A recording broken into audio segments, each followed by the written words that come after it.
tutorial on how to use Cricut Design. What you want to do is you want to go into Google and you can type in Cricut Design and follow the link into the design space. And in your account, we're going to show you how to upload an image and get it ready for cutting.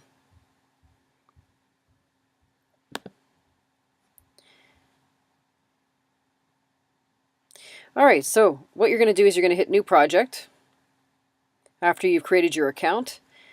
And when you get to New Project, it's going to have a cutting board that looks like this. All of these squares are 1 inch. Okay, just so you know how what we're looking at. It's 1 inch, all done in quarters. You can create text on here if you like. You can pull in images. I think it's best to actually bring in your clip art already done in Illustrator or scanned already and put in as a JPEG. And so what you're going to do is you're going to hit upload. I'm going to upload an image here. I'm going to browse for a moment and see if I can find my Panther G. And there it is. And we've got to get it ready. So we're going to hit simple. Okay, it appears here. I'm going to hit simple because we're going to cut it using vinyl. When I hit continue, you'll notice that JPEGs and bitmaps will give this gray area. We need to cut that part out. So I click it on and you'll see how the gray pieces all disappear. So I'm just going through getting rid of all the gray. If I were to leave this now with these gray bits in here, then it would fill it in. So I need to take these out so that we make sure that we've got all the cut lines all set. So that looks pretty good. Then I just hit continue. And I'm going to make sure instead of hitting the save as print, we're not printing, we're just cutting. This is all we want to do for vinyl. I click it on and I hit save. Alright, so now it's been uploaded. I can hit this little check mark here. And now I can click it on and hit insert images. So it will insert it automatically for me. Now, taking a look at the different corners here, this I could press to get rid of it or delete, that's fine. I could turn it if I want. Program's probably going to turn it the way it wants to anyway, it always does. If I wanted to change the constraints, make it a little bit wider but keep the height the same, I would unlock this and then pull the sides.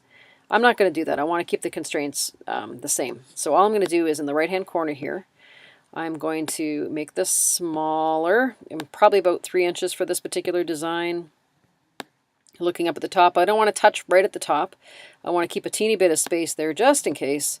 I'm at about 3 inches there. That's perfect. I can also look up here and I can type in 3 as well.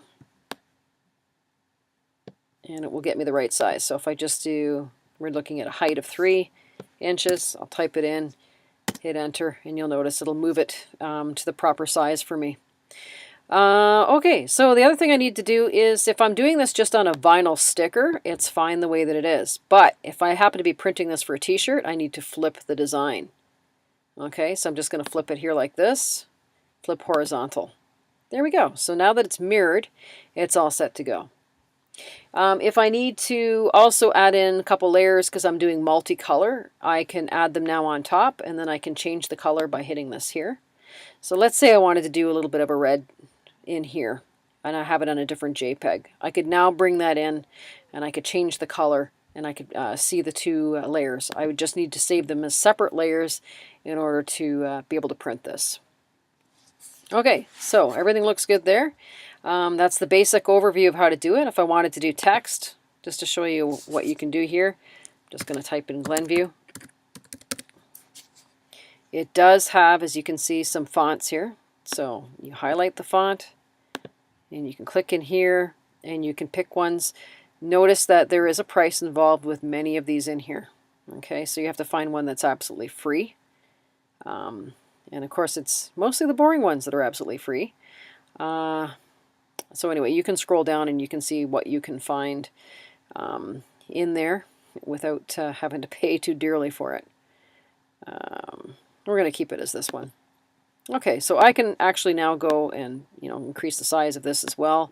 And like I said with the constraints, if I click this on, I can now pull.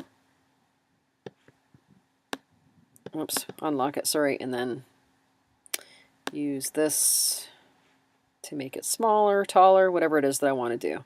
And again, if I'm going to be printing this, I want to make sure that the letters are thick enough as well. I don't want them to be too thin that my vinyl is going to be very weak. Okay, so be careful of that. I do want to flip it like I mentioned before if I'm printing it. And to try to save some of the vinyl as much as possible, I'll kind of put it in the corner here. All right, then when I'm ready to go, I'm going to hit save, and I'm going to title it. Put my project title name in there. I'm just going to do Blend View, save. And how to print this. When you put the vinyl in, and you should ask Mrs. Mitchinson for some help with that. Once it's in the machine, you just hit Make It. And Make It will sort it out on a mat like this. You do have an opportunity here to change the size. And so we are looking at, right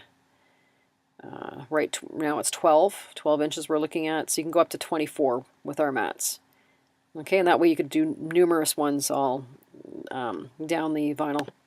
If you forgot to mirror before, it's nice that you get your chance to be able to mirror again here just before we go. So after that, I'm going to hit continue. If my machine were plugged in right now, it would show right here what the machine is, and it would ask me to insert my material, making sure that it's under the wheel properly, and it would have a flashing C, and all I do is I press the C on the machine, and that's it. Oh, one last thing. Make sure that your machine is on vinyl. There's a little dial up at the top.